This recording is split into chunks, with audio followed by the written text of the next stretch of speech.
ಓಂ ಭೂರ್ಭುವಸ್ವಃ ತತ್ಸವಿತೃವರೆಣ್ಯಂ ಭರ್ಗೋ ದೇವಸ್ಯ ಧೀಮಹಿ ಧಿಯೋ ಯೋ ನಃ ಪ್ರಚೋದಯಾತ್. ಓಂ ಭೂರ್ಭುವಸ್ವಃ ತತ್ಸವಿತೃವರೆಣ್ಯಂ ಭರ್ಗೋ ದೇವಸ್ಯ ಧೀಮಹಿ ಧಿಯೋ ಯೋ ನಃ ಪ್ರಚೋದಯಾತ್. ಎಲ್ಲರಿಗೂ ನಮಸ್ತೆ. ಎಲ್ಲರಿಗೂ ಶುಭವಾಗಲಿ, ಎಲ್ಲರಿಗೂ ಸುಖವಾಗಲಿ, ಎಲ್ಲರಿಗೂ ಒಳ್ಳೆಯದಾಗಲಿ. ಮೊದಲನೇದಾಗಿ ನನಗೆ ಅಪಾರ ವಿದ್ಯೆ ಪರವಿದ್ಯೆಯನ್ನು ಹೇಳಿಕೊಟ್ಟಂಥ ಋಷಿಕೇಶ್ ಹರಿದ್ವಾರದ ಕನಕಲ್ದಾಸ್ ಸ್ವಾಮೀಜಿಯವರಿಗೆ ಶರಣಾಗಿ, ಹಾಗೆ ಪ್ರಾಕೃತಿಕ ಶಕ್ತಿಗಳು, ಪ್ರಾಕೃತಿಕ ಅದೃಶ್ಯ ಶಕ್ತಿಗಳಿಗೆ ಪ್ರಾರ್ಥನೆಯನ್ನು ಮಾಡ್ತಾ, ಹಾಗೆ ಸೃಷ್ಟಿಕರ್ತನಾದ ಆ ಪರಮಾತ್ಮನಿಗೆ, ಪರಬ್ರಹ್ಮ ಪರಮೇಶ್ವರನಿಗೆ ಪ್ರಾರ್ಥನೆಯನ್ನು ಮಾಡ್ತಾ, ಇವತ್ತು ನಾವು ಗಾಯತ್ರಿ ಮಂತ್ರದ ಅರ್ಥ ಏನೆಂಬುದನ್ನು ನಾನು ಇವತ್ತು ವಿದ್ಯಾರ್ಥಿಗಳಿಗೆ ಹೇಳಿಕೊಡ್ತೇನೆ. ಇವತ್ತು ನಿಮಗೆ ಯಾವುದು ಪ್ರಶ್ನೆ? ಅದೇ ಇವಾಗ ಒಂದು ಮಂತ್ರ ಹೇಳಿದ್ರಲ್ಲ, ಅದರದ್ದು ಅರ್ಥ ಹೇಳ್ತೀರಾ? ಏನು? ಗಾಯತ್ರಿ ಮಂತ್ರ, ಗಾಯತ್ರಿಯ ಮಹಿಮೆ ಹಾಗೂ ಅದರ ಅರ್ಥ ನಾನು ನಿಮಗೆ ನಂತರ ನೋಡಿ, ಇದೊಂದು ಎಲ್ಲ ಪ್ರಿಂಟ್ ತೆಗೆದಿಟ್ಟಿದ್ದೇನೆ. ಎಲ್ಲ ವಿದ್ಯಾರ್ಥಿಗಳಿಗೂ ಇದನ್ನು ಕೊಡ್ತೇನೆ.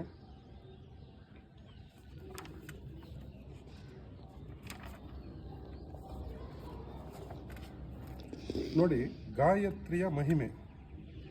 ಗಾಯತ್ರಿ ಮಂತ್ರವು ಎಲ್ಲ ಮಂತ್ರಗಳಿಗಿಂತ ಮಹಿಮಾನ್ವಿತವಾದುದು. ವೈದಿಕ ಸಾಹಿತ್ಯದಲ್ಲಿ ಈ ಮಂತ್ರ ರಾಜ್ಯಕ್ಕೆ ವಿಶೇಷ ಸ್ಥಾನವಿದೆ.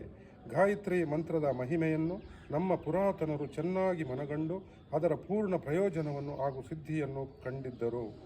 ಮಹರ್ಷಿ ವಸಿಷ್ಠರು, ವಿಶ್ವಾಮಿತ್ರರು ಹಾಗೂ ಇತರ ಬ್ರಹ್ಮಜ್ಞಾನಿಗಳು ಗಾಯತ್ರಿ ಮಂತ್ರದ ಶ್ರದ್ಧಾಪೂರ್ವಕ ಉಪಾಸನೆಯಿಂದ ಆತ್ಮ ಸಾಕ್ಷಾತ್ಕಾರ ಮಾಡಿಕೊಂಡಿದ್ದರು. ಈ ಮಹಾನ್ ಮಂತ್ರದ ಹಿರಿಮೆಯನ್ನು ಅವರು ಲೋಕ ಕಲ್ಯಾಣಕ್ಕಾಗಿಯೂ ವಿನಿಯೋಗ ಮಾಡಿ ಗಾಯತ್ರಿ ಮಂತ್ರ ಶಕ್ತಿಯನ್ನು ಪ್ರಚಾರಪಡಿಸಿದರು. ಗಾಯತ್ರಿ ಮಂತ್ರವು ಹೀಗಿದೆ, ಇದನ್ನೊಮ್ಮೆ ಓದ್ತೇನೆ.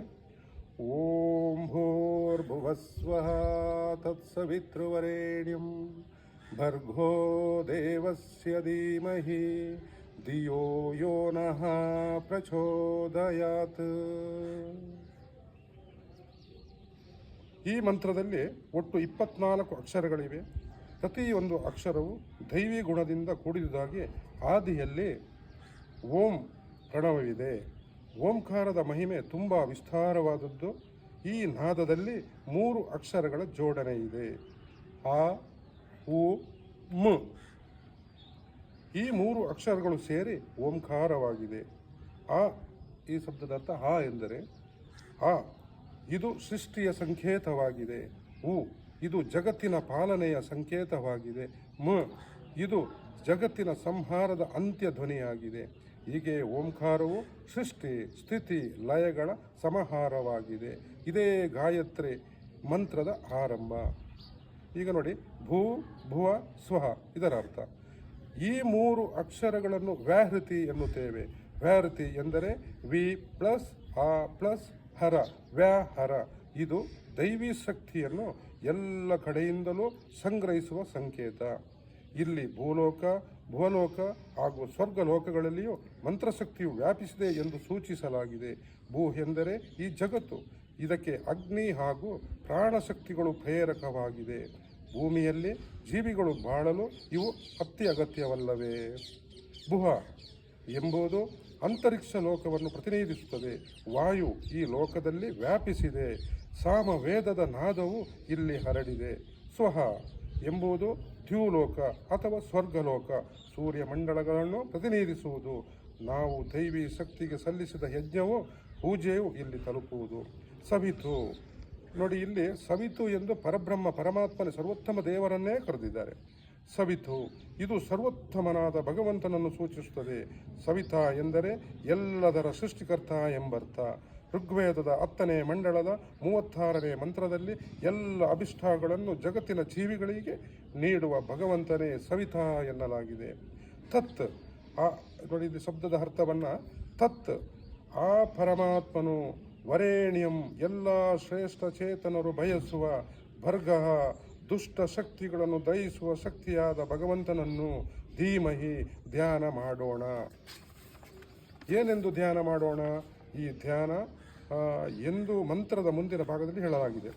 ಇದು ದಿಯೋ ಯೋ ನಃ ಪ್ರಚೋದಯಾತ್ ಎಂಬುದು.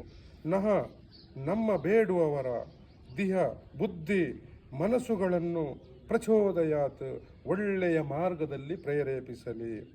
ಇದೇ ಗಾಯತ್ರಿ ಮಂತ್ರದ ಭಾವಾರ್ಥವಾಗಿದೆ. ಇದು ಸ್ವಾರ್ಥರಹಿತವಾದ ಮಹಿಮಾನ್ವಿತವಾದ ಪ್ರಾರ್ಥನೆಯಾಗಿದೆ.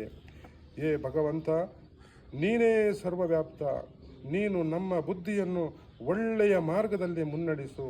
ಈ ಮಂತ್ರದ ಭಾವವಿದು. ಗಾಯತ್ರಿ ಮಂತ್ರಕ್ಕೆ 24 ಅಕ್ಷರಗಳಿವೆ. 8 ಅಕ್ಷರಗಳ 3 ಭಾಗಗಳಿವೆ. ಈ ಮಂತ್ರದ ಛಂದಸ್ಸಿಗೆ ಗಾಯತ್ರಿ ಎಂದು ಹೆಸರು.